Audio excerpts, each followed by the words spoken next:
all of you here. This is college night, and we're going to have some discussion from skilled and experienced parents who are experts in the area of sending kids to college, preparing for college, navigating the high school years. And so without further ado, Sister Denisha will open up telling us a little bit about how she has been planning for her children to go to high school or to go to college, and then followed by Sister Tolbert, who will talk a little bit about her experience parenting children that have gone to college in and out of state, both being athletes as well as scientists, amen. And then also Mother Vicki McWilliams will talk about her experience with sending children to school as well as her experience here at the church. So without further ado, Sister Colbert.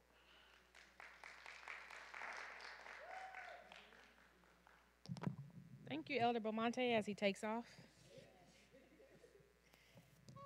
Okay, so as Elder Belmonte said, I think it was last month or the month before last, I found a college workshop that was in Lincoln. It was in Lincoln, California, and I found this college workshop on Meetup. So I registered for it. It was completely free, and went out to Lincoln during the week and got some really good information. So what kind of bothered me about it is I was the only African American in that whole room, and it was a packed room. And so, you know, it kind of reminded me that we have to be there, we have to be present for our kids, we have to represent for them. So what you have are two worksheets, or two documents. So the first one I'm going to kind of walk through, planning for college for grades 7 through 12, and then I have another sheet that has some financial aid information, which I'll get to secondly. So these are just kind of some things that I found and that I've been doing and that I learned in this workshop. So I'm kind of walk through those. The first top half of this document is information for your students. So I won't go through that, but I'd certainly talk to your students and work through that document later on. So the first thing is there is a website called FAFSA Forecaster. And so the FAFSA is the application that you go and apply through financial aid. And what you can use that form is to find out how much federal aid you can qualify for. So I know myself, I have a sophomore. You guys have a sophomore. Does anyone else here have a sophomore in high school? No? You have a sophomore? So those of us who have a sophomore, they're going to be looking at our tax documents for next year, 2019. So you use the year prior when you apply. So this workshop that I went to, they talked about basically how to make sure that your taxes are right. And it's the workshop that I went to, it was free, like I mentioned, but they have a personalized session that you can go to for completely free where they'll talk about your tax documents. And so this FAFSA Forecaster, it'll tell you kind of how much student aid and your estimated family contribution would be. And so each school gives a different amount of money. And so what they said to us is oftentimes we'll look at what schools are the cheapest and say, okay, that's where I can afford to send my child. But it says these schools that are more expensive, they sometimes give more money. So a state school will sometimes be more expensive than a private school because of just the funds that you're going to receive. So what I would suggest is if your kid has a grade, they're interested, apply for that school and see how much they're willing to give them. And so I'll talk a little more about that. But also, there's some information that you can look up on each individual school's website on what their acceptance rates are and the grades and the GPAs that they accept. So there's a percentage that they accept of kids with a certain GPA and higher GPA. So if your kid has a 3.5, I know that everyone wants a 4.5 and all this, doesn't mean that they can't get in. It just means that you have to look at that school and say, okay, this is the percentage of people they let in with that GPA. I may be able to get in or I may not. And that way you know what you're spending your money on because every application, unless you get a fee waiver, costs. Okay, so the next thing is seek out college opportunities, scholarship opportunities. Your kids should be applying for scholarships like it is their full-time job. Like it is their full-time job. There is so much money that goes unawarded every single year from scholarships. So that's what parents and students need to be looking for is any money that you can get out there, and every little bit adds up. So another thing is talk to your kids about what their interests are and what they want to do. And so what this does is it gives you the opportunity to kind of learn what's required for school. If my kid says, you know what, Mom, I want to be a neonatologist, that's a doctor for premature babies. I have no idea what the requirements is for that. Did you know you knew what that was? Oh, okay. I have no idea what the requirements for that is, so I would have to look it up. I didn't graduate from Ford University, but I have an associate's degree. I don't know what it takes to be a doctor, how many years or how much schooling. So when your kids start talking to you about what they want to do, you can kind of look it up and see what the school requirements are. That helps you plan how much you need to pay and how long they're going to go to school. And so also it allows you to seek out opportunities for them to volunteer in that area. So they can get an idea of something that they want to do. And if they don't know what they want to do, you can still find volunteer opportunities to expose them to different things. As our kids grow up, if they don't see opportunities, they don't know that that's what they may or may not want to do. They can have the opportunity to job shadow someone in that area. And I think if you can find people that look like us doing that job, expose your kids to them. One thing my son said about 2 years ago is he wanted to be a dentist. So we talked about how much school he'll have to go through and what age he would be when he graduates and at what point he can go to work and things like that. But he said to me, I don't think anybody will let a black dentist work on their teeth. So, of course, that broke my heart. I changed my dentist. My dentist is Dr. Garland over here in Greenhaven, and he's black. And I told him what it is that my son wanted to be. I said, I just want to give him exposure to somebody who looks like this so he knows that this is attainable. It's like how we talk about President Obama. Kids, once they saw him in the White House, it was more attainable. So try to expose our kids to people that look like them, black, brown, whatever it is, so that they think that they can do it. Same thing with when we go to our school board meetings, they talk about teachers that look like us. So our kids could see themselves in that role. What is the other thing? Oh, so what I also did is any opportunities for exposure to either job shadowing or just learning new jobs, seek out for your kids. The Elk Grove Unified School District and the Sacramento City School District, they sent out information about a youth academy. And so what that was a 12-week program for the Elk Grove Police Department where the kids spent 1 week a month for 12 weeks learning about different aspects of law enforcement. So my son said to me, and he's never said he wanted to be a police officer. I have no problem with that. I said, well, there's more than police work in law enforcement. So you're going to this academy. And so every week he learned about something. They went to the district attorney's office. They met Ann Schubert. They went to the court. They watched an actual court proceeding. They went to a forensic lab and learned how they process evidence. They went and learned about how the dog handlers, like every aspect that they could show them in 12 weeks about different law enforcement.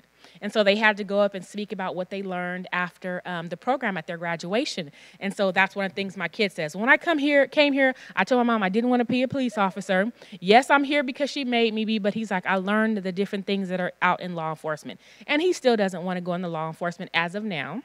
But he learned that there are different things out there. I said, the more you know, the more educated decision that you can make. So seek out those opportunities, and I can say, if you guys find something, share it on our Progressive Facebook page so that all of our families can see whether it's volunteer opportunities or some opportunity for our children. And I promise to do the same too. So the next bullet is help your child develop good study habits, such as studying it at home and studying the same time every night. So most of our kids, as they get more and more independent, we kind of like take a back seat and kind of let them do the things, and that, as we should to some extent because they are becoming more independent, but we want to make sure that they're studying, they're doing their homework and whatever it is that they need to do. For us, I don't have to say much to my kids. It's like, go in and do your homework, but sometimes I forget. I'll turn on the TV and the news, and I'm listening. Me and Chris are talking, and I forget that Brianna's sitting at the counter doing her homework. So I want to give her a quiet space. But we want to keep a pulse on them. Last week was Halloween, and I saw my child's grade. She had an F. I said, you won't be going trick-or-treating. She had 7 days. I said, if this grade is not at least a C, you will not be going out anywhere. She has a B today, y'all. She had a C as of last week. She did. She had a C last week, but she has a B today. She sent me a text and said, check my grades. And I'll tell you more about that because I'm subscribed to my kids' information, so I see all their stuff. And also simple things like making sure they get a wholesome meal and a good night's sleep. I know you guys are familiar with the email and the correspondence that comes out during standardized tests where that says, make sure your kid get a good night's sleep and a good breakfast. That needs to be every single day, exactly. Not just during the standardized test time, but every single day. Stay in contact with your child's teachers and counselors so they can know about changes in your school's behavior or child work. Your teachers should know you. Your children's teachers should know you. You should not come on the campus and you unfamiliar. You know, our kids' principals, vice principals know us, everything. That's how it should be, and for the right reason. Parents need to be at back to school night, and I know as our kids are young, we go to every single event. I mean, y'all know kindergarten, first grade, the teachers got to kick us out the classroom. We sitting there taking pictures, we crying, we don't want to leave. But come to seventh grade back to school night, and it's like 3 or 4 people in the classroom. But that's our opportunity to learn what the teachers' standards are and what they expect of the children. Critical information for me was just learning where all the books were online. So if your child forgets a book at home, the teacher said, here, this is where you can log in to find their book. And yes, we needed that last week when she said, I don't have a book. No, log in. I got the website. So that information is really helpful. Parent-teacher conferences, sometimes we just need to show up so that we let the teachers know that we care about our students. These teachers have hundreds and a lot of kids that they have to be in charge for. We only have a few that we have to be in charge for. So if they can show up and they can say that they care, we can do it for our handful of kids that we have.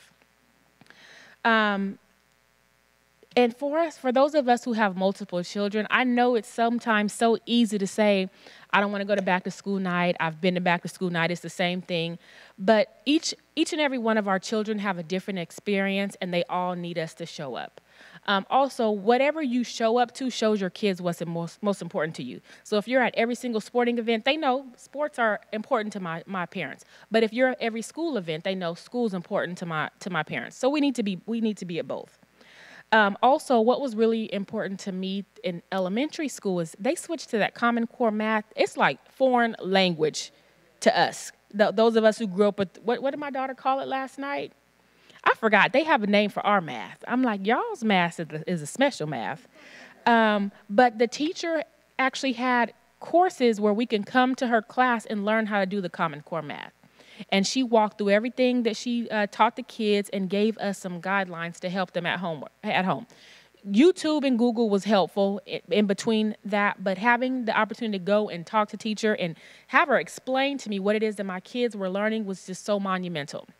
Now they're in 7th grade and 10th grade, and they don't need as much help. But when my kid came home with questions and I don't even know what to do, I'm like, this is how I know how to do it. But the teacher wanted them to do a certain way, so that was really helpful. So just being involved regardless of how old our kids are. Our principal always says it, like, as the kids get older, the parents seem to fall off. We need to keep the reins on us. They still need us. Keep an eye on your kids' grades, their report cards, and make sure that if they need some type of tutoring assistance that you can seek out those resources. I don't know how everybody's school is kind of laid out, but most of our schools have some kind of portal where you can get regular updates for their grades, their homework assignments. For us, we have something called Parent View. They used to have Synergy, something that you can log on. I subscribe to mine, so I get an email every single Thursday, and it pops up in my email box. And my kids, like clockwork, either they have a text that says, great job, or they got a text like, what's going on, with a screenshot. What is this? So just being involved. And like I tell my kids, a C is not the opportunity where we need to be seeking out help. A C is when you should be seeking out help. A C is a cry for help. Or what I tell my kids is a C is one bad test away from a D. So if we're waiting till our kids get Fs and Ds before they need help, it's too late.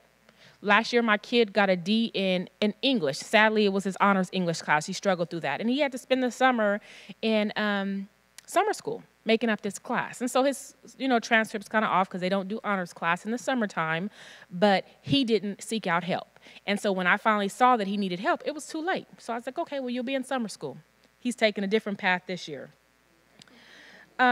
Also, for our kids, if your kids go to a Title I school, there's opportunity for free tutoring.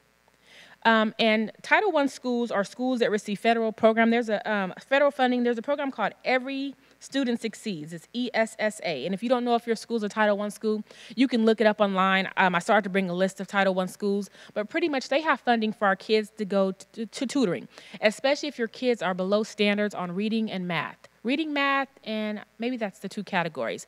But when my kids first left private school and went to public school, Brianna was behind in reading. And so the principal said, it's fine, we have funding, we can send her to tutoring. So the first year, she was able to have an in-home tutor come in, and they gave me a list of people, and then she tutored my daughter every day or every week whenever we needed her to come in. And then the second year, Brianna went to Sylvan right over there in Laguna. Sylvan cost $50 an hour for a tutor for what my daughter needed. They tutored her completely free. She got 22 hours. And they decided the number of hours based on how many students took advantage. By the end of her tutoring, 20-something hours, they said, we had a lot of students that didn't take advantage. Would your daughter like some more tutoring? I'm like, absolutely. It's sad that people didn't take advantage, but that's available to our kids also. And they decide who's eligible based on their standardized test scores. And if your kids don't have low standardized test scores, they'll be eligible after the kids who do have taken advantage of it. The next thing is take advantage of volunteer opportunities. My husband has a friend that's, I think, a college admissions director at UC Berkeley, and he said one of the prime things that our kids need to focus on is community service. He said their application needs to be beefed up in the area of community service for college. Grades is a part of it, but community service is a huge part of it. And that's something that we can do, and it doesn't have to be in any specific area. I don't know if you guys know, Christopher does the cameras here a lot, and he gets community service for that. He's gotten community service for working with Greg in the Harvest Festival, so just something. And if you have a consistent place that they can do community service, by the end of their high school year, they can get a letter of recommendation from that person also. So just something to help build their resume for their college application. The next thing is take advantage of PSAT and ACT tests. So when I was in high school, we had to get up on a Saturday to take the PSAT. So you had to be committed. You had to get up on a Saturday, and it was usually at a different school. So I had to have my mama take me or have somebody else give me a ride there, one of my friends or something. But now they have it where the kids can take it during school hours.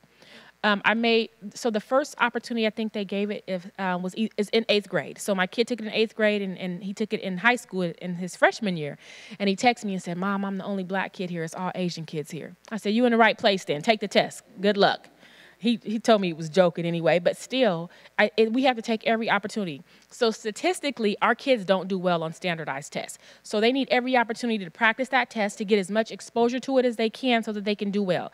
And for those of you who may or may not know, the SAT and PSAT, the SAT and the ACT are the tests that they use to determine if they can get in college. The better they do on that test, the more doors it open up for them.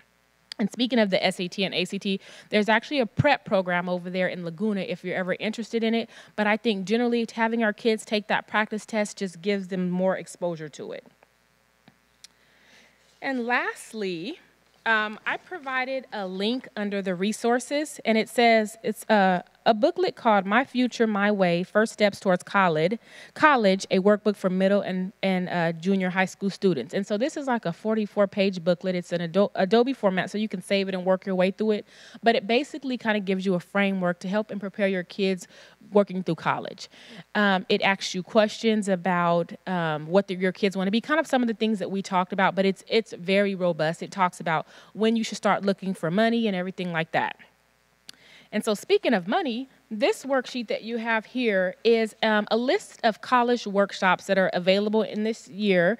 These go up until the end of January, and you don't have to be at any of these schools. You can go to any one of these workshops. And it's really important because it gives you information on filling out that student financial aid form. It talks about Cal Grant. If you have a senior, they should be filling out that Cal Grant by that March 2nd deadline this upcoming March. And so this is another source of free money, even if your kids don't plan to get financial aid, but I'm going to say plan on it. Fill out this form because you don't know what you'll be eligible for. And that's it for me. Any questions? Yes. Get back to the volunteer opportunities. Mm-hmm. Would you happen to know how many hours per semester? So our school gives like a stair step every year. I think it's 10 the first year, 15, and so on and so forth. So they should have that information in their office. So Maurice is in Sacramento City School District, right? Or is it Elk Grove? Oh, okay, so he's like Christopher then. So it's like probably 10, 15, 20 or something like that. A little bit every year, per year. Yep, and they have a little form that they can fill it out. He can get it from his advocacy teacher, and make him save a copy of it every single year in the event that they lose it. So we scan a copy in and we have it saved because people lose stuff. Yeah, I'm sorry, we save a copy for ourselves and then one copy goes to the school? Yeah, so one copy he'll have to turn into his advocacy teacher at the end of the year, and you just keep a copy in case somebody loses it. Yeah. Yep. You should keep in contact with The counselor? Yeah, absolutely. Yeah, and also at the beginning or the end of the school year, you can have your students' counselor send you a list of the classes that they want to take. They can let you know and they're not confirmed into the early August, but they can send you, hey, this is what your kid filled out, because your kid gets to pick some of the classes, and then the teacher, the counselor can confirm them. So my son's teacher sent us a list and was like, this is what he's taken, and now we was like, let's make some changes, you know. So it's about creating that relationship, and the more they know that we're interested and we care, the more they'll reach out. Yeah. Now, you said when you're volunteering, it could be, I mean, even if your child's not interested in that field, you can volunteer anywhere, whether like in Salvation Army or... Yes, absolutely. So regardless if that's an area of interest of theirs, if they want to volunteer, they can volunteer. And it could be simple things like the Run to Feed the Hungry is this month. They can man a booth and they get volunteer hours for that. And the city, the Unified School District sends out those emails, and I think it's one of the administrators' last name Pinkerton. They'll send it out, and there'll often be volunteer opportunities on there also. Yeah, there'll be a list of volunteer. And so that was another thing. Thank you for bringing that up. So when those district emails come out, that's some good information, and a lot of things that the kids can take advantage of on there. Also, what they sent out this week was a list of dates that they're going to preview in the new curriculum for the upcoming school year. And so if you want to go and attend some of those meetings to kind of hear of how they're changing the curriculum, just another opportunity. But I always look on there for volunteer opportunities also. And sometimes they have age requirements, but it's always worth looking. Age requirements. So yeah. So I can just say, let's share our resources. If you guys come across something, let's share it, and I'll do the same. Okay? Any questions? Thank you.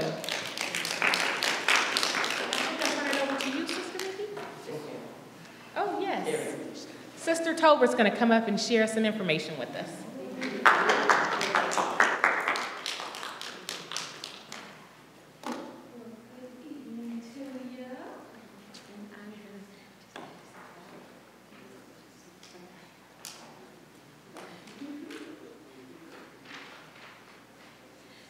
Thank you so much, Sister Colbert. That was so helpful. So we'll just go down ours really quick.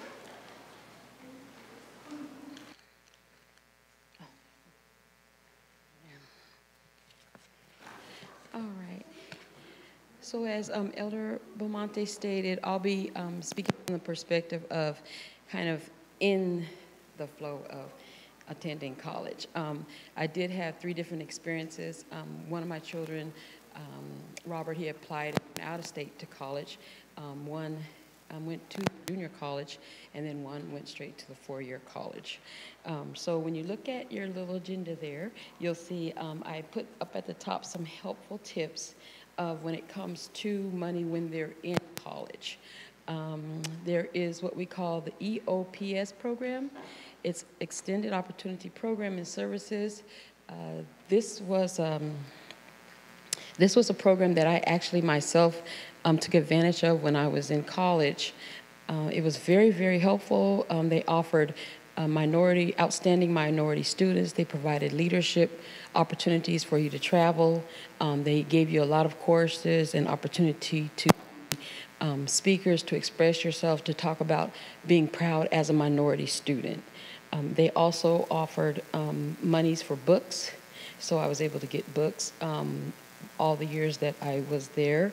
They also offer financial help to both 2-year and 4-year college programs.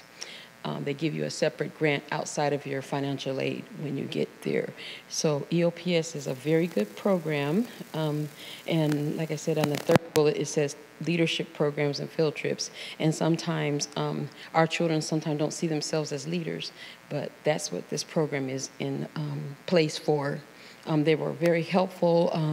They actually printed when I was attending college.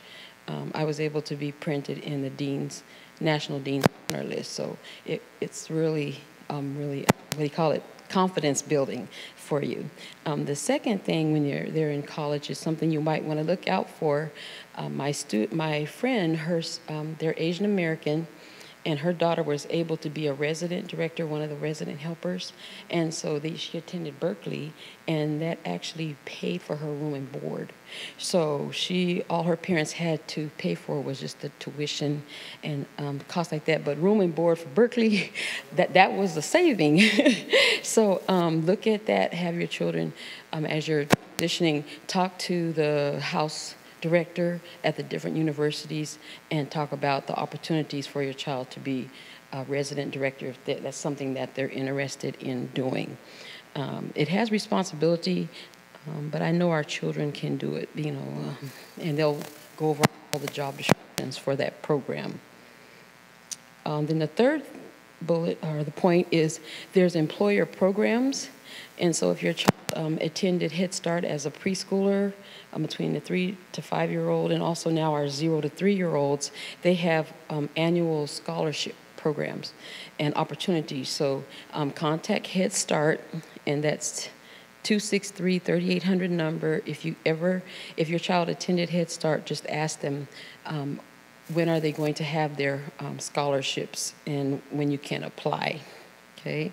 Another thing that was really helpful was banks and utility companies have a lot of different scholarships and different programs that you can seek out, and just calling, asking them about what they have to offer for education. They're real big on it, and like Sister Colbert was saying, there's a lot of money out there, especially for minorities. So it's just not something, unfortunately, that's advertised. It's like a lot of the fine print. So you just have to really be able to reach out. The other point that I have, thank you for James, is the work study, Pell Grants, and then look for non-typical scholarships. So many times we look at the sports, our music, our drama, but it's the non-typical things that sometimes we don't think of. Sometimes it's just a scholarship if you're left-handed. It's a scholarship if you play golf. It's a scholarship if you are first in your family. It's a scholarship if you have an interest in probably something that you can't even spell, but but they have so many scholarships in there, and if you look at the fine line of it, it's just so amazing the money that your babies can receive, just looking for things that are not the typical. My children were involved in sports. Isalisha loved dance, so she pretty much was in dance from middle school all the way up till she graduated. And that was an opportunity for her, and it's considered, like we were talking, Sis Cole was talking about, that, she used the word, it's slipping, but volunteer or community service. There's so many, Isalisha was involved in outstanding youth. She attended a lot of Black forums through the Capitol, so she was always interested in leadership. So it really came in handy. So really talk about, look for opportunities for your children to really build on what they're interested in. Now, already Sister Colbert was talking about, and I put in real big bullets, was remember financial aid dates to submit application yearly. Sometimes we apply once and they don't realize that they have to apply every single year. I believe the cutoff date is March 2nd. And so if the earlier you get it in, because the money does go, but you want to be able to apply as soon as possible. And I thank God Isalisha was so independent. She just took care of it herself. I said, I'll just supply the financial information. And she really came out well, because after she attended her first year, then they began adding scholarships or grants or different things. They began finding them for her. So it's really important, like was stated, the grades and encouraging them so that they can succeed. So my final thought is, I'm gonna give everybody a rubber band.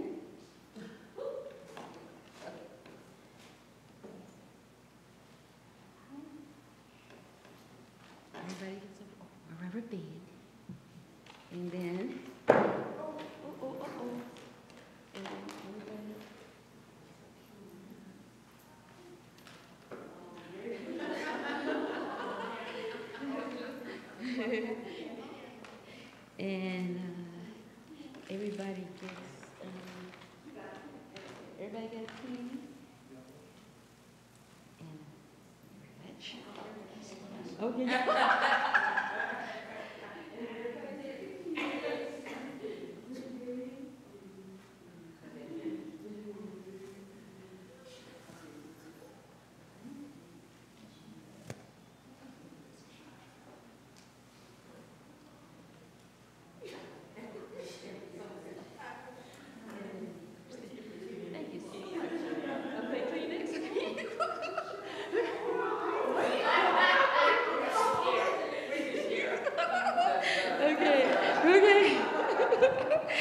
Okay. Okay. All right. Oh, thank you. Oh, a little piece of that. Okay. So I didn't have my list, so let me get it real quick. Okay. So this is your parent survival kit when your kids are in college. Okay.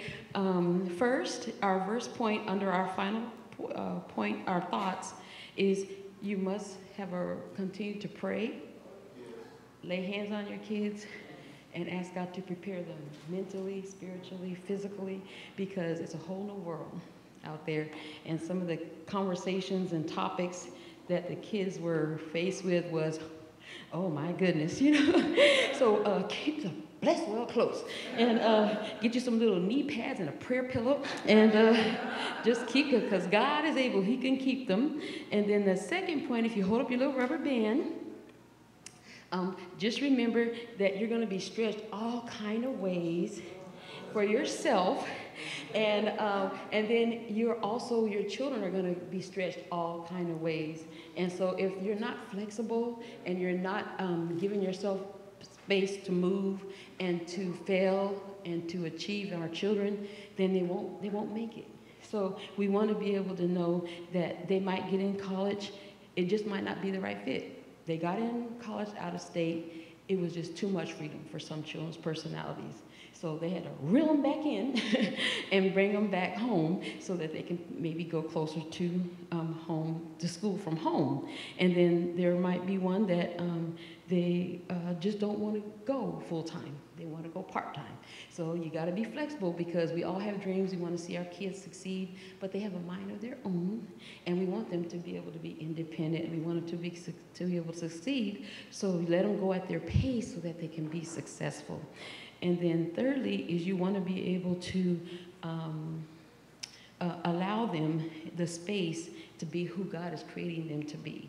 And so that's why you have to continue to focus on that rubber band and say, Lord, I know that you have them in your hand just like you did it for me. You're going to do it for them. So remember flexibility for not only yourself, but the children, okay?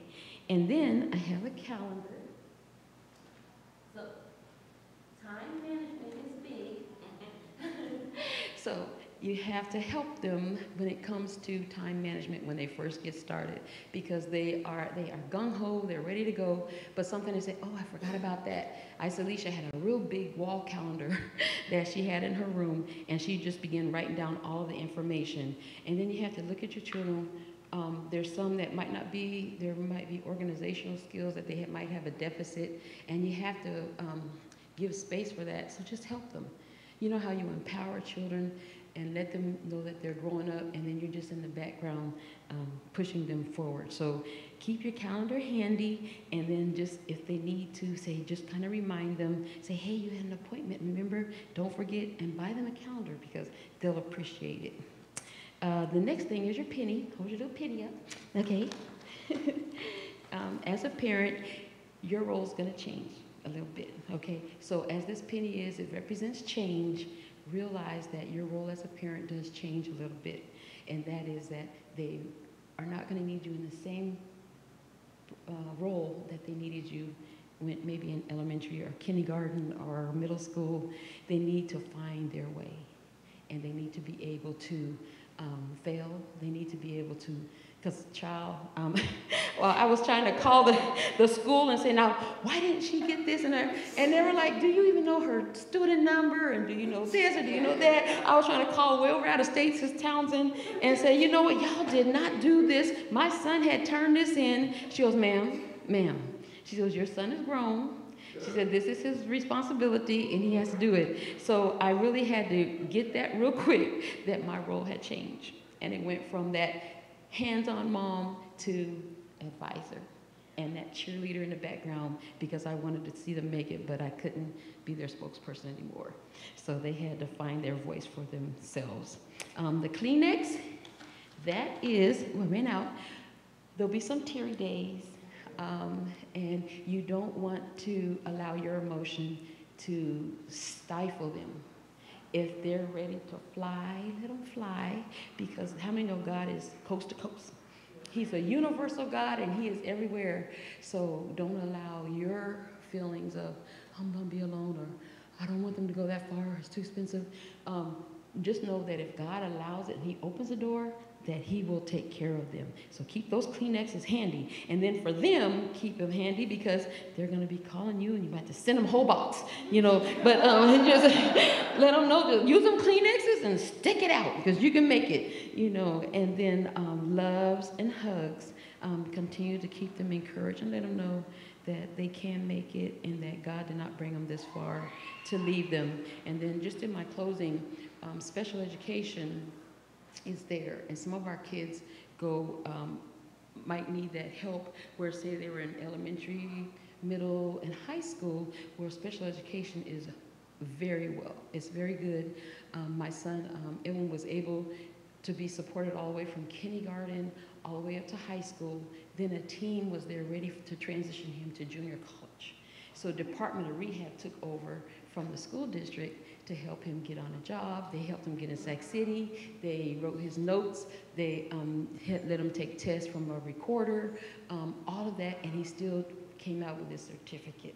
So, and they helped him get volunteer programs. So he then was able to drive his own little self to work, you know, go down and work at the Allstate Insurance.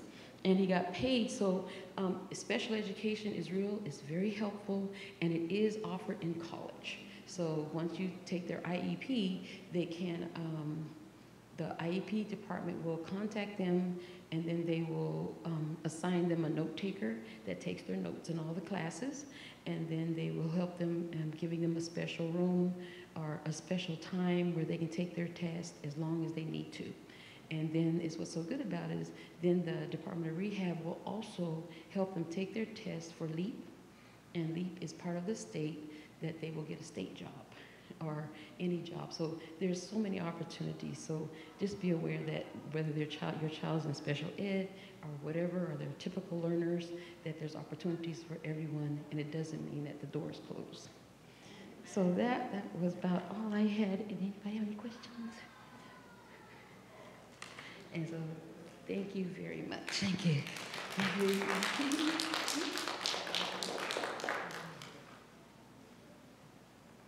And now our own sister, Mama Williams. Thank you, Mac Williams. And let's say amen. Amen. Haven't we had some great information thus far? Has it been helpful to you at all? Because it's so important. Information is power. And I have just a few things, and some of it will be a little bit, I won't say redundant, but it will be going back over to re-emphasize a few things. And I just wanted to start with this scripture.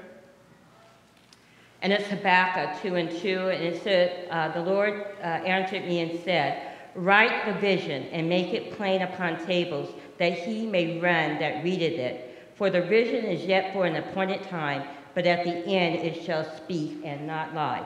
Though it tarry, wait for it, because it will surely come. It will not tarry. And I use this verse when I first started going out, because I had to have a plan. I had to have a plan to start.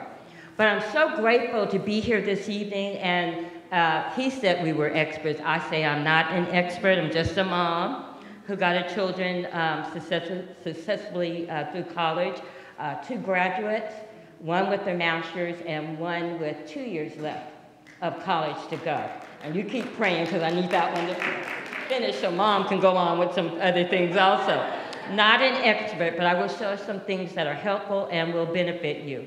And so the beginning. Everything started with prayer. I can tell you, even as they were being carried in the womb, I was already praying and preparing for the next class, grade, whatever they were going to, because I knew that when they were born, my desire was that my children would go to college, because I just knew in the back of my head that that was so important to do and get them there. And I had to figure it out, since nobody was there to help me. Nobody was there really giving guidance and whatnot. We'd seen people go through and get through college, but people weren't helpful. I was so glad you said what you said. We have to learn to share information and share it because our children need it. So my children tell me now that they didn't have an option not to go to college, okay? Because when they were babies, I was already telling them they were going to kindergarten, you know, pre-K, kindergarten, back as far as they can remember. And I was telling Christina when she was in kindergarten, her aunt was all the way in Mississippi sending books for me to share with her and whatnot. And then she was doing homework. Isaiah was sitting on my lap at the kitchen table, so he was getting it as she was getting it, and so he was so much more further along when he hit kindergarten than, you know, most kindergartners are. And then Sarah was like 2 years behind Isaiah. So you can imagine they were like triplets almost, you know, with me getting them through. And I say that decisions. You've got to make them early on. You've got to make a plan early on, and you have to stick to the plan. You can enlarge and you can expand it and you can grow it, but you have to have a plan or they will not get there. And we're responsible for getting them there, okay? So begin the process early, that they're going to college, in town, out of town, whether they're going to be a vocational student. You know, every child is not geared for college. And so don't make everybody a cookie cutter. Some children can go to college right out of high school, they're fine. Some need that JC, junior college experience, and then transfer it over. And for parents, that will save you some dollars, you know. But they want to go on to 4, you just got to make it happen. But some will go to JC, and some of them are just good with their hands or with mechanics or whatever. If they're vocational bent children and they know it, then guide them, get them the best vocational schools and map it out and help them get there, okay? And then you start them on that path and make the decision. Some kids just, I don't know what I'm gonna do. I just don't, you know? And so you have to help them. And you know your child better than anybody else, and you know whether or not they're meant for college, whether they're not meant for college, and you have to support them and get them guided. And it's a guiding process. Sister Sherry said it really well, is they have to know what they are going to do, but you have to guide them. It's not just like a free-for-all, they get to decide. No, because they stay home with you for 20 plus years or better if you aren't helping them, right? If you're not helping them. So if you'll follow along with me on the outline in the book, I call them ear perks. You must be observant, vigilant, and read everything you can get your hands on. Evaluate all the paperwork and information that you get, both through the internet or from others. Toss it, use it, build on it, okay? You have to attend parent meetings, workshops, and conferences all along the process. You cannot sit back and be at ease. You've got to be tied in and, you know, holding this thing up as you're going along.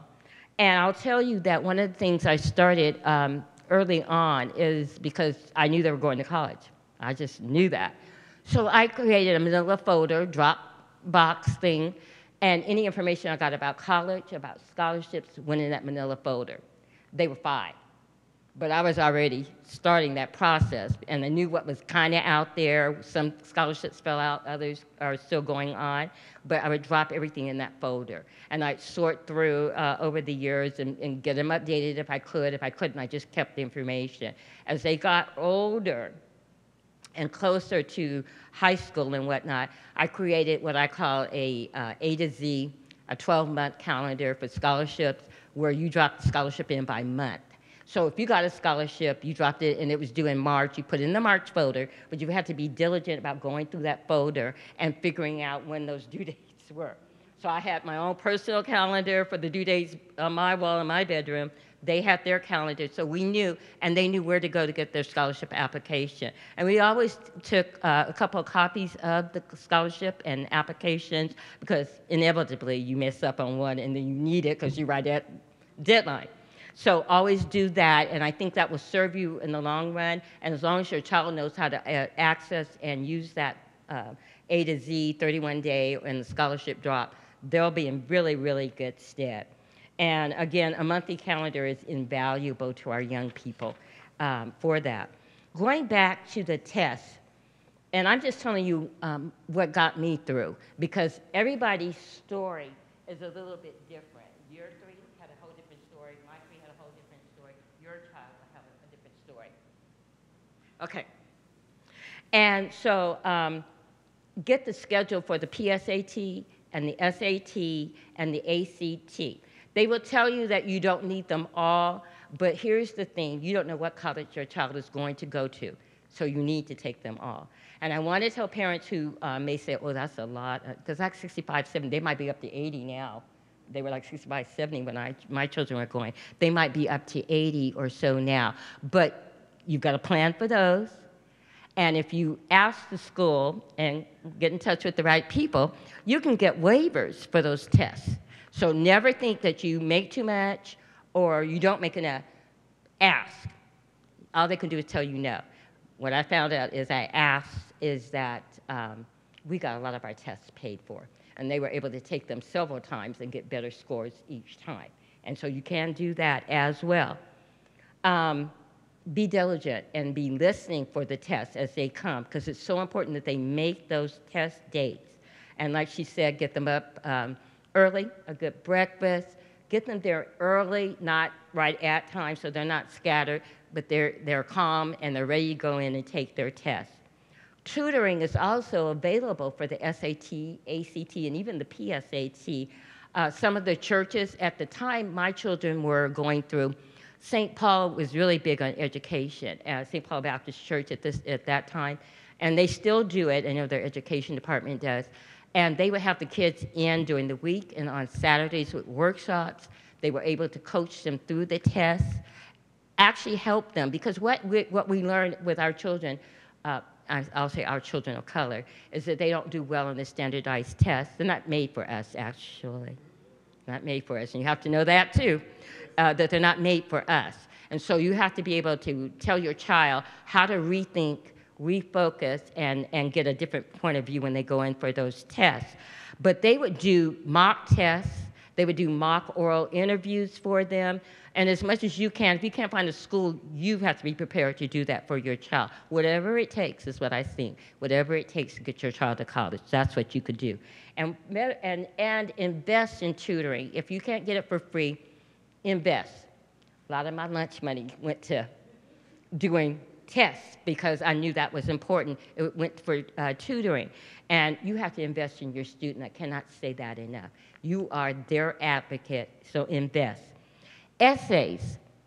When they start getting prepared for college, do not write the essays for them. We have a tendency to want to do everything for our children. You make suggestions, you look over what they've read, make suggestions, have them go back and rewrite it, but don't write it for them. They will never know how to do anything or do it for themselves when they need it to do so. Make suggestions, and if you need to have someone professionally look at it, dollars, you know, whatever you have to do, find someone that's willing to help you out in that area that you know is good at that, and have them look over the college applications and essays and things, because those can make or break your student. It's the difference between getting in sometimes and not getting in, because the child didn't write a good essay. Everything else may have been perfect, but that essay was something that they were really waiting in the process. So it's important that we do that for them. Career-wise, and they're so important, know what your child wants to do or become. You have to know what they want to do and what they want to become, so you can help them get there. She talked about the student that wanted to be a neonatalist, whatever, you know, it wasn't a pediatrician, that's what it was before. It's a neonatalist, and so you have to know what all that is entail, how much schooling it's going to take, and how much dollars it's going to take for them to get there. And so starting in elementary school, you want to start them off with good, steady habits, doing their homework. They get used to doing homework.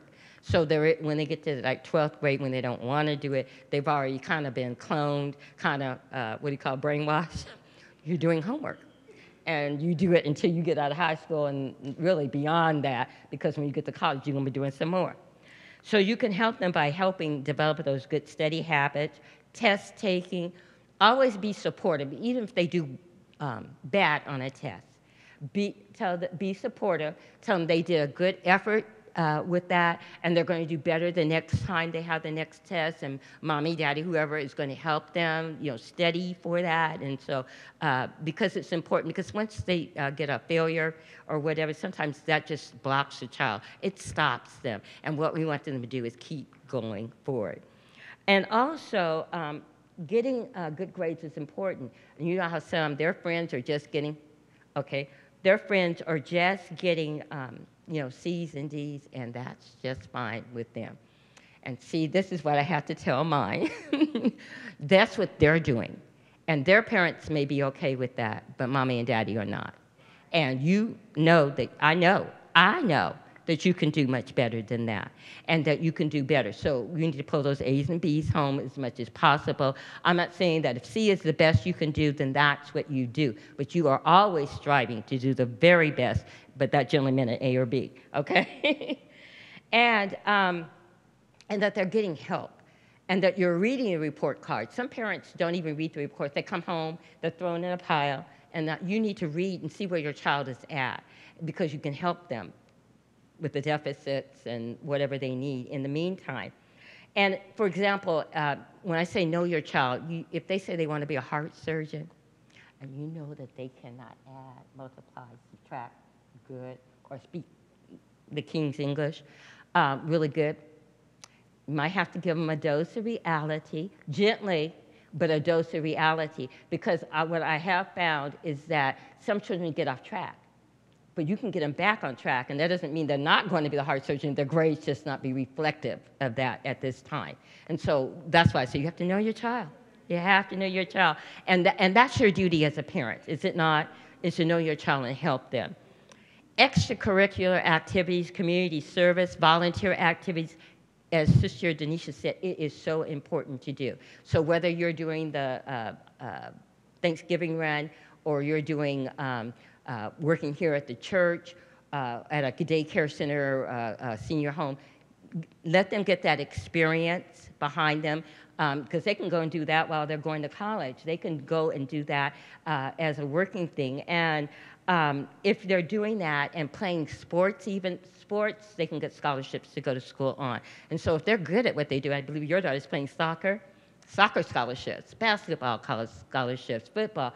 You can get scholarships and get them money. And so we don't want them to get hurt and all that, but you want to get your child to school. And again, that's your duty as a parent. And the community activities, extracurricular, all that is important, because it also is a stress reliever for the child, and they can make different choices based on that. Also, take your children on college tours.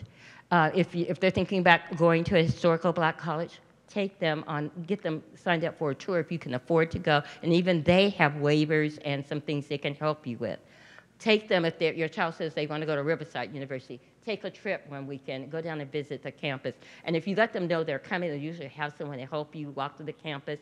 And sometimes they'll find out they didn't like UC Riverside, and they need to go find them another college to look at, right? Because it's all about community and what they like about the city and about the school, okay? But take those tours and do it as a family. I think it's so important, especially if you have younger children, they're coming behind, that's important. College applications. Again, I cannot stress it enough. You must look at the scholarship application. You have to read it thoroughly. You have to know it backwards and forwards. And like if they say use a black pen, don't use a blue pen. They say use a blue pen, don't use a black pen, or a pink, or glow-in-the-dark something. No, they are looking to see if you follow instructions. So it's very important that you have those tools available to your student, and that each area is filled in. It's not just leaving a blank. They will tell you very specifically, don't leave anything blank. You have to put an NA if it does not apply to you. So that's why you have to read the application so very well. Parents' transcripts. Each of the high school's students will get a certain amount of free transcripts and ask for all of those. And you keep asking until they tell you they want you to pay. Because each college scholarship application requires a transcript as well. So you keep asking until they tell you they want you to pay. In the folder, little tricks I found along the way, because I didn't have no money. I'll tell you that at the very beginning. I did not have no money when I was thinking about wanting to go to college, and I didn't have no money when they got to be senior. Saved enough for somebody to go to college on. That money was not there, but God. Okay, scholarships. In the folder, I brought you one, Elder Belmonte, A5A scholarship. It just shows, I just gave you one as an example so you can see the instructions, all the areas you have to fill out, what they're asking for. Some of them are very simple, one-pagers. Some of them are a lot more. So help your students and go over the applications. It is so, so important so they don't miss out on an opportunity to get money. And I believe you me, every penny helps so greatly. Okay? You can get scholarships, as she said, for anyone like you 5'4" and taller, or over 5'6". You're redheaded, you're blonde-haired and green-eyed. If you have Indian, you know, some of you's got what we call Blackfoot, Iroquois, and some other stuff. But you have to be able to document that. And they get big money in that area. So if you have that in your background, research that out before your child gets to your senior year, because that will help you. I wanted to share the different scholarships. This is one for my job. The union that we belong to at our job has a scholarship, and it's like $20,000. And so nothing to sneeze at. So check your jobs and know what is offered extremely for them. At our bank, I bank at Golden One, they have a $20,000 scholarship, and the deadline is January 31st for seniors. And so schools, financial credit union, Wells Fargo, many of your banks have scholarship applications, so please take advantage of that. Take advantage of everything that is offered on your campus. Go to the College and Career Center on your campus. They will help you greatly. Make sure your student is going. I was a parent that was on campus a lot, like Denisha said. The vice principal and the principal knew me by name. People knew I was on campus. They didn't mess with my children either, because they knew I might show up anytime on that campus. And if I had a problem with a teacher, they were apt to take care of that. Important. I also went to every PTA meeting, tired and exhausted, but I went to every one of them, and like Denisha said, sometimes you're the only thing of color in the room.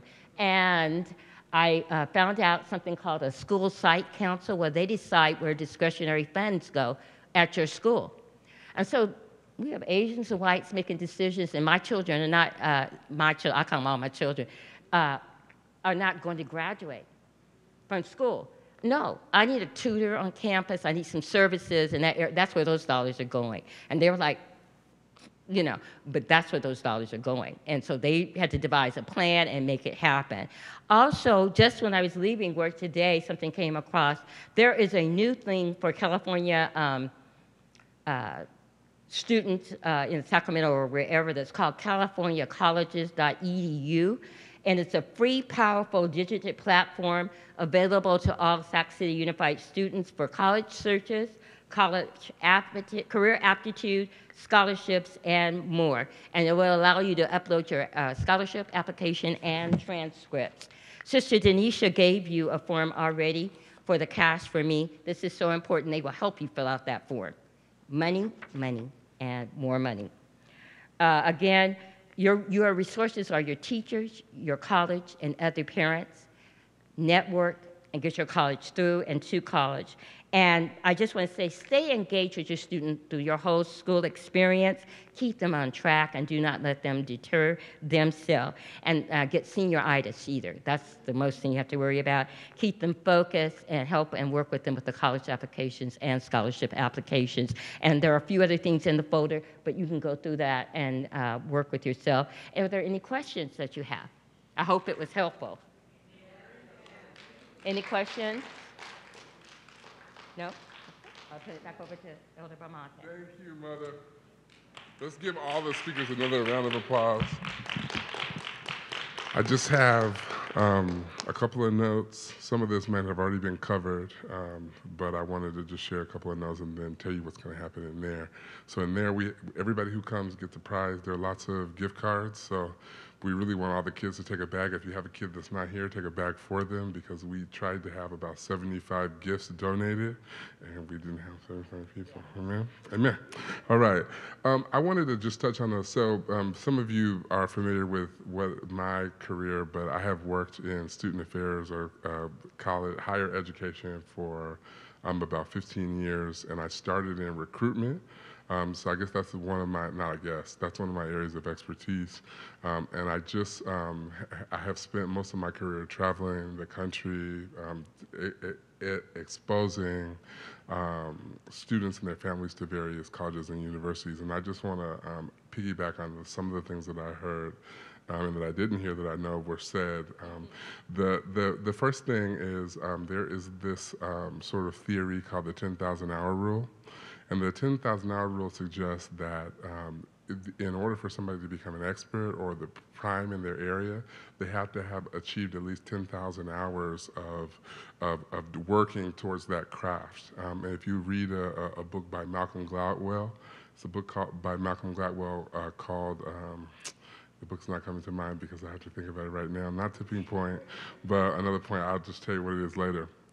He looks at like Michael Jackson and the Beatles and a number of different folks and looks at how many years that they dedicated to their craft in order to become famous or noteworthy.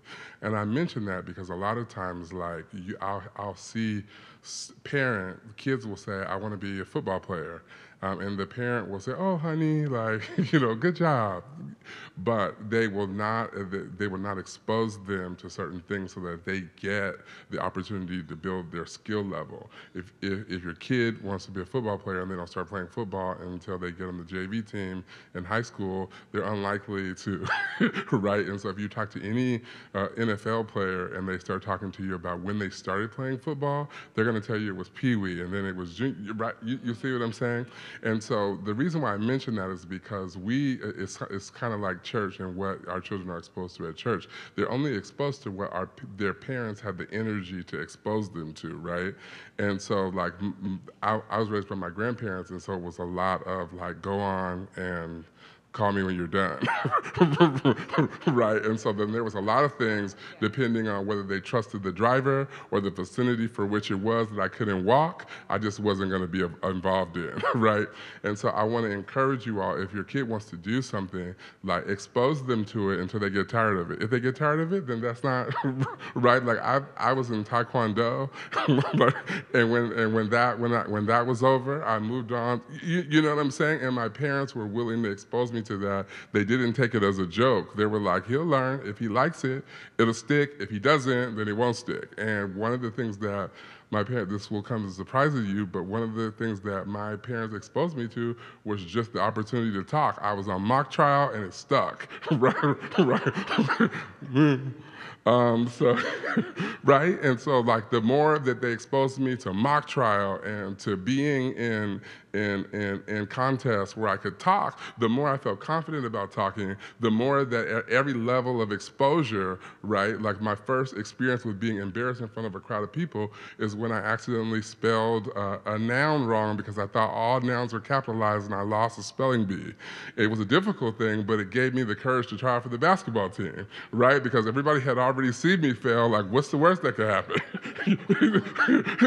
And my parents were like, okay, I mean, maybe in their heart they were like, okay, but in their mind they were like, he said he wanted to do it, right? And so just remember that 10,000 hour rule, like you have the ability to expose them to things that they, you know, if you, and whatever it is that they want to be, like, expose them to, if they say they want to be a therapist, expose them to a therapist so they can talk to a therapist and find out what the track of a therapist is. And then, so exposure is everything.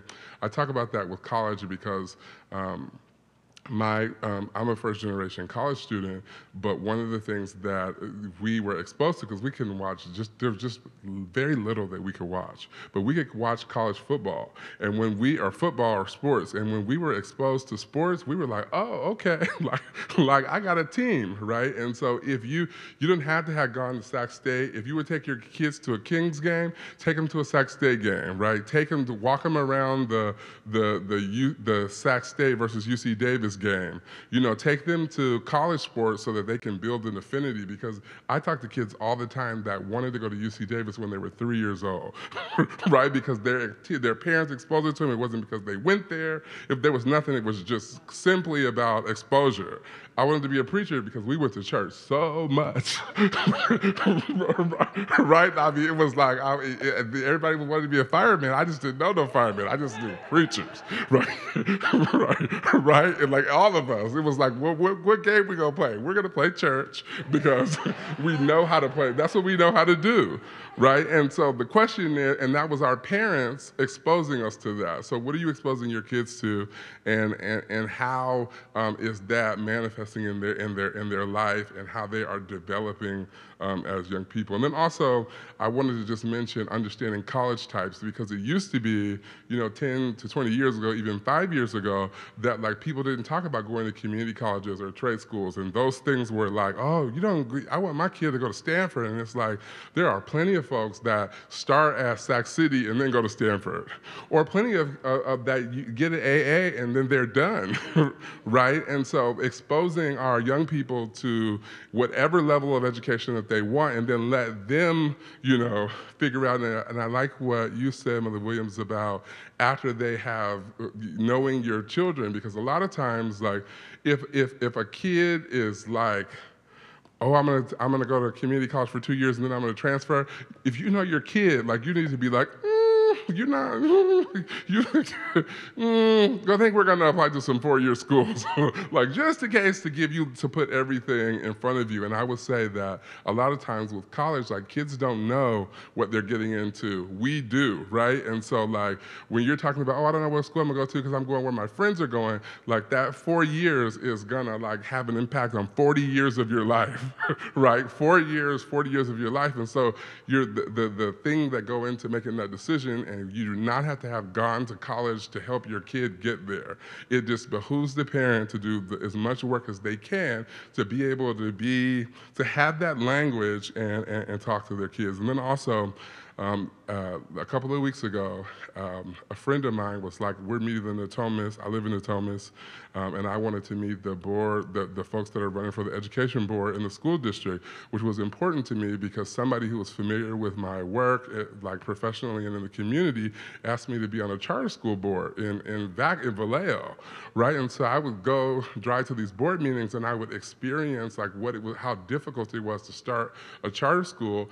And what happened is first they would go to the county, then they would go back to the city and to the school district, and I've seen all these bureaucracies and how like the people who are making decisions about our kids' education, how they're just in some like round room like with no exposure to kids. And I was like, oh my gosh, these people are making decisions, and they got here because people in our community didn't really know what the school board did. And so when they seen the names, they were like, oh, I don't know none of those people, so I'm either not gonna vote or I'm just gonna pick a name that looks black. Right? And the thing that, and I'm just gonna tell you this, I'm just gonna tell you, I know, because I've never been on a school board, they'd be so confused. This is a skinny white woman from France, like singing that, like, they'd be real confused. Maybe I might try now that you mention it. But I was fascinated by this. I went, and there's this school board thing a couple of weeks ago for the Natomas School Board, and I was fascinated by how everybody was identifying as Democrat and Republican. And I thought that was so weird because like, Nobody, I just never thought about, oh, I wonder if my school board member is a Republican. That means something. That means something because that's the way that person is bringing that mindset to education, whether it's what should be free in the classroom, what kids should be exposed to, their mindset around, like I think you were talking about standardized testing. Like, not everybody thinks the same way about standardized testing, and some people are serious. Some people are really serious about making high school competitive so that they give their kids who they know they have invested since they were 0 in this private school system, they're really serious about setting their kids up for success. And when those folks who have been career parents, who have invested so much time and resources into their own life, get on those school boards, they're like, oh no, my Johnny's gonna get into Stanford at any cost, right? And so it behooves us to have that. So there's PTA and the school site, and there are those things, but higher than that are the people who get in those spaces, bully other parents, and then somebody says, oh my gosh, Susie, you're such a good parent, why don't you consider like being on the school board? And then they go from bullying folks at the PTA to bullying folk on the school board, and then you got this whole system that's built around whatever that person looks like, their kid. And so, thank you. I just want to encourage us to think about the system as widely as possible, and any public, and I'm not saying that Republican school board members are bad or Democratic school board members are bad. I'm just saying that they bring that context to how they view your child's education. And if you are wondering, and I'll just give an example and then I'm gonna stop. If you are wondering about the types of programs that your high school exposes to kids, because in this particular conversation, I know we're recording, the parent was talking about how their kid going to Endercom was exposed to all of these great sports because they had become really good in sports, and so they got 85 cheerleaders and 70 of them are African American, and they're coming from Del Paso Heights and all those different places, but the programs for African American students to prepare them for college are over in South Natomas. So the parent was like, hey, I'm not moving to South, but I live around the corner from Endercom, but I want to know when you guys are bringing programs that help to prepare my kid for more than just sports.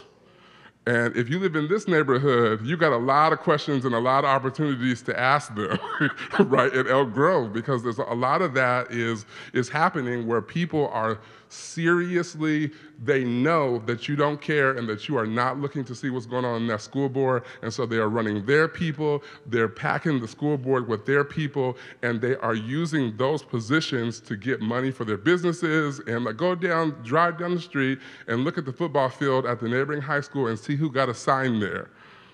What grocery store, what business, and that's because that has a little bit to do with who's on the school board. And so exposure is everything, and it starts there, and it's really, and somebody already said something about like the holistic review of applications now is not how it used to look. So it's not just merit-based, it's not just what grades they got, it's what they have been doing. And I talked to a lot of sophomores and juniors in high school, and their parents are like, oh, you know, what can my kid get into over the summer so that they can have something on their resume? And it's like, no, you first of all, do community service with your kids. Don't send them somewhere, because if you don't build that interest in them when they are young, it's going to be hard for you to be like, yeah, go down and volunteer at the food bank for 2 hours. They're not going to do that. If you are looking for opportunities for community service, don't let anybody tell you that the church is not a hotbed for that kind of activity. I'll give you an example, and then I'm stopped talking, I promise. I was down at the Sacramento Food Bank and seeing that a Sacramento Food Bank space where people can volunteer hours is right here at the Progressive Church of God in Christ, and I did not know that. I knew that there was some kind of food bank relationship, but I was able to say to a parent, oh yeah, we have wonderful opportunities for your kid to volunteer when they're a freshman, when they're in 8th grade at Progressive. So they sign up to the food bank, they ask to have this site as their location, and then you just have that conversation so your kid's not volunteering with some stranger, you know Sister Liz and the group, you send them down there, you make sure they get their hours that way.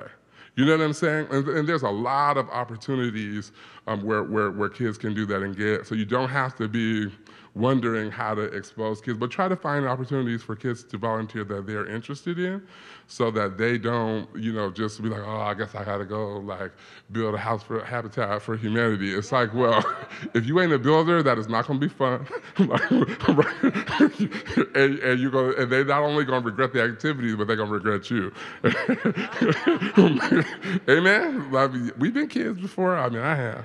Okay, so thank you all so much. I want to thank you guys for coming out, and just do me a favor. Any information that you all received tonight, share with other parents, share it on your social media that your church provided an opportunity to talk about this. And I feel like we're a community, and we need to also, when parents join the church, like this is one of the things that we need to say. We have so many people here who have experience. Take a sip of water? Okay. All right, thank you. Oh, you did. Just talking. Okay, so, all right, we're going to go into the, you have something? Because we were talking about college-bound students. When your child gets into college, celebrate that as an accomplishment. Tell everybody that your child got in, wherever they got in. Your child needs to know that your child is there. And make lists about what you're going to take to the school. Take them to the school. Don't send them. Take them to the school with all their belongings. And the second thing is that we do have a scholarship from California Northwest jurisdiction, and also from the International Scholarship. So when you're planning, plan those two into your Amen. Amen. And let your kids see you celebrating other people's kids going to college too, right? Because like if some of y'all got third graders, they're not thinking about college today, but if they see you like celebrating it, and if you went to college, you didn't got to go to college, go get you a college shirt and wear it, and get them one too. And just, I mean, I don't even know like how I used to watch football and be like, oh, cool, like this is cool. And they had a college on there. So that's what I knew a lot about colleges before I knew what majors were, because I knew sports, right? And so sports is not a bad way to expose kids to college. Like if they got an NFL team, get them a college team, right?